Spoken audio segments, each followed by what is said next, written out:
भाई नाश्ते की टेबल पर बैठे थे। प्रियंका, मेरा नाश्ता कहाँ है? भाभी, मुझे भी ऑफिस के लिए लेट हो रहा है। इस पर प्रियंका किचन में से दोनों के नाश्ते की प्लेट्स लेकर बाहर आती है। लो भाई, आप दोनों का नाश्ता। किसी को भी 1 मिनट का सब्र नहीं है। ये प्रियंका का ससुराल है, जहाँ कोई औरत ना होने की वजह से शादी वाले दिन से ही घर के साथ दोनों भाइयों की जिम्मेदारियां प्रियंका संभाल लेती है। दोनों भाई शांति से नाश्ता कर रहे होते हैं कि अंकुश अपने भाई की प्लेट से पराठे का एक टुकड़ा उठा लेता है। आपको पता है ना, मैं खाना शेयर नहीं करता, फिर भी मेरी प्लेट में से खाना जरूरी है क्या? अरे हद हो गई है, मुझे नहीं खाना अब। अंकुर गुस्से में नाश्ता छोड़कर टेबल से उठ खड़ा होता है। अरे, ये कैसा बिहेवियर है अंकुर? एक टुकड़ा ही तो है। एक हो या आधा, मुझे भूख लगी है तो ये सिर्फ मेरा ही है। उसे भी किसी के साथ शेयर करने बैठा तो भूखा नहीं रह जाऊंगा। अरे बाबा ठीक है, अब इस पर भी लड़ाई। दूसरा बना देती हूँ, पर प्लीज ऐसे खाना बीच में छोड़कर मत जाओ। इससे अन्न का अपमान होता है। ओ प्लीज भाभी, ऐसी कोई चीज होती ही नहीं है। आपके पास पैसे हैं, खरीदो और खाओ। अगर नहीं खाया जाए तो फेंक दो। अरे दुनिया में सब यही करते हैं। अंकुर बैग उठाकर ऑफिस के लिए चला जाता है, जिसके पीछे उसका बड़ा भाई मायूस सा घर में खड़ा रह जाता है। जिसने बचपन से सोने की चम्मच में खाया हो, उसे दुनिया के बारे में क्या पता होगा। वैसे गलती तो हमारी ही है। अगर कभी बचपन में ही सही गलत का फर्क सिखाया होता तो आज ये हाल नहीं होते। आप फिक्र क्यों करते हैं जी? भगवान है, वो जो भी करता है सबकी भलाई के लिए ही करता है। और जब वो चाहेंगे तो अपनी तरह से अंकुर भैया को भी सब कुछ सिखा देंगे। पत्नी की बात पर विश्वास कर अंकुश भी ऑफिस चला जाता है। सुबह से दोपहर होती है और अंकुर लंच करने ऑफिस के पास वाले रेस्टोरेंट में पहुंचता है, जहां वो एक साथ बहुत सारा खाना ऑर्डर कर देता है। सर, क्या कोई आपको ज्वाइन करने वाला है? नहीं तो क्यों? अब कुछ नहीं सर, ऐसे ही।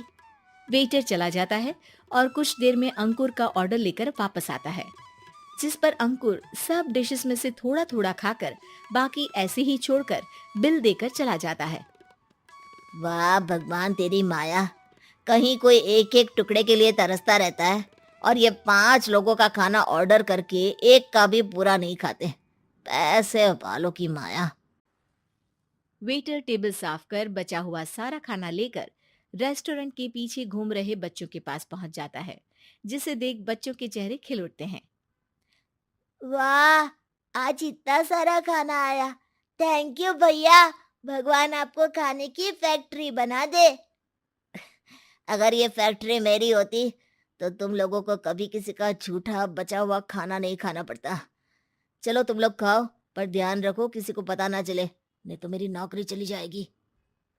इसी के साथ दिन बीतता है और रात को दोनों भाई एक साथ घर पहुंचते हैं। कुछ देर में सब डिनर करने बैठते हैं, जहां अंकुश अंकुर को समझाने की कोशिश करता है।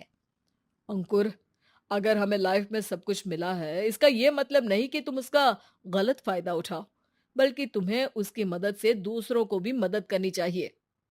भैया, जिनके पास नहीं है उनकी वजह मैं तो नहीं ना। और ऐसे बहुत लोग हैं जिनके पास सब कुछ है। इसलिए अगर मैं एक इंसान कुछ नहीं करूंगा तो कोई फर्क नहीं पड़ने वाला।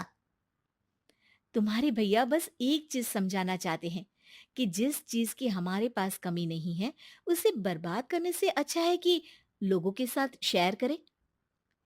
इससे हम सिर्फ सामान नहीं, खुशियां भी बांटते हैं, और इसमें तुम्हारा ज्यादा कुछ तो जाएगा नहीं। भैया भाभी की बात सुन अंकुर कुछ बोले बिना उठकर चला जाता है। इसी तरह दिन बीतते रहते हैं, जिसमें अंकुश और प्रियंका कोशिश तो बहुत करते हैं, पर अंकुर पर किसी भी चीज का कोई असर नहीं पड़ता। एक दोपहर अंकुर सैंडविच खाते हुए सड़क के किनारे चल रहा होता है। तभी उसकी नजर आइसक्रीम वाले पर पड़ती है और वो सैंडविच सड़क किनारे फेंक आइसक्रीम खरीदने पहुंच जाता है। अब इसे कहते हैं जिंदगी का सुख। जैसे ही अंकुर आइसक्रीम लेकर पीछे मुड़ता है, तो एक आदमी को सड़क से वही सैंडविच उठाते हुए देखता है। वो आदमी बहुत कमजोर, गरीब, जैसे बहुत दिनों से खाना ना खाया हो वैसा लग रहा था।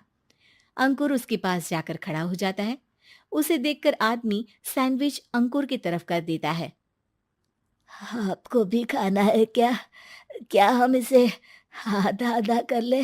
मुझे बहुत भूख लगी है। वो मेरा ही झूठा सैंडविच है। तुम दूसरा खरीद कर क्यों नहीं खा लेते? इसे क्यों खा रहे हो?